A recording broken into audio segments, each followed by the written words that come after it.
Surabaya Mengaji. Yuk, dukung dakwah Surabaya Mengaji. Salurkan harta terbaik Anda untuk operasional dakwah.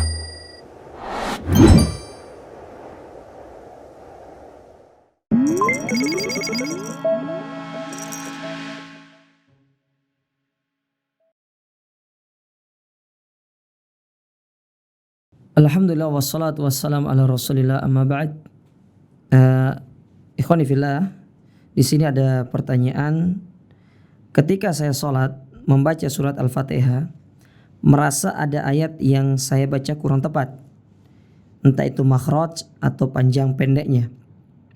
Maka saya ulangi bacaan pada ayat yang kurang tepat tersebut.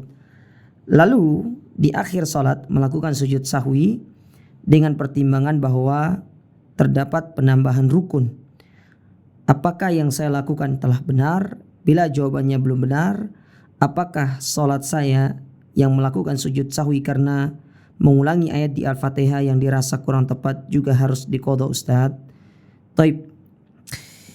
Membaca Al-Fatihah itu merupakan rukun sholat. Kalau kita tidak membaca Al-Fatihah, maka menyebabkan sholat kita tidak sah. Sebagaimana Nabi SAW bersabda, la salat liman lam yaqra' bi fatihatil kitab. Tidak ada salat bagi orang yang tidak membaca Al-Fatihah. Nah, sekarang yang jadi permasalahannya, ketika seorang itu membaca Al-Fatihah tetapi terdapat kesalahan di dalam membacanya. Maka di sini para ulama itu menyebutkan bahwasanya kesalahan di dalam membaca Al-Fatihah itu ada dua bentuk. Kesalahan yang pertama yaitu kesalahan yang membatalkan sholat. Ya, kesalahan yang membatalkan sholat. Yaitu ketika dia salah dalam membaca dan itu merubah makna ayat. Misalkan ketika dia membaca Alhamdulillah, seharusnya dia membaca dengan ha, tetapi dia mengganti ha itu dengan ha. Maka ini merubah makna, maka kesalahan ini membatalkan sholatnya.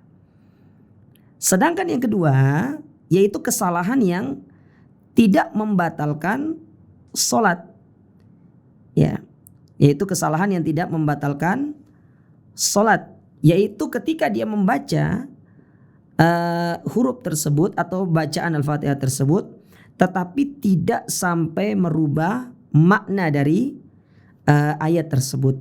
Maka dalam hal ini mayoritas para ulama mengatakan bahwasanya dia tidak perlu untuk melakukan sujud sahwi, ya, dia tidak perlu untuk melakukan sujud sahwi, namun dia berupaya untuk bagaimana nanti dia memperbaiki bacaannya.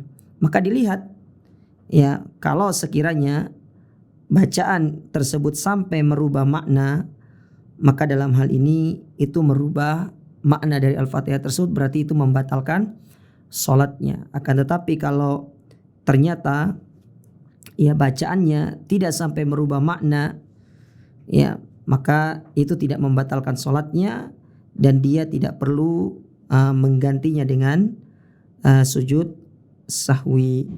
Sehingga dalam masalah ini wallahu a'lam bishawab, kalau memang sudah terlanjur melakukannya, maka bertobatlah kita kepada Allah Ta'ala dan hendaklah kita berupaya untuk bagaimana mendalami syariat yang mulia ini agar kita benar-benar menjalankan dengan sebaik-baiknya. Wallahu a'lam bishawab.